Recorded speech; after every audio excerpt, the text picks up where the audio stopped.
करत आहे, यासाठी जी आपल्यावर नेमली आहे त्याची चौकशी अंतिम टप्प्यात आहे, कारवाई होऊ शकते, त्याबद्दल काही? मला चौकशी सुरू आहे की नाही माहित नाही, आणखी सुरू झालंय का नाही याचाच मेळ लागा नाही.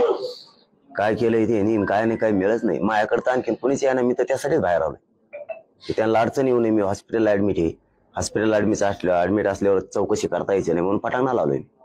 परत अंतरवालीत 2 दिवस थांबलो, अंतर्गत वाट बघितली, ते आले नाहीत. आता इकडे आलो अंतिम टप्प्यात. म्हणलं झाला असं ना अहवाल, मग मागं त्या दिवशी रात्री येऊ नेमले त्याच दिवशी झालं दिसतोय 100%. मी त्या दिवशी एक शब्द बोललो होतो, अहवाल तयार झाल्या कळायला मला. त्यांच्या खूप खात्रीलायक माणसाने सांगितलं होतं अहवाल तयार झालाय आणि तुम्हाला अटक करणार आहेत, आणि तुम्ही मध्ये काट आहेत सत्तेचे आणि मराठ्यांचे आणि भाजप जे सत्ता आहेत याच्यामध्ये काट आहेत, तुम्ही तो काढल्याशिवाय पर्याय नाही, तर 10% याच्यावर थोपवा, नसता याला गुतवा.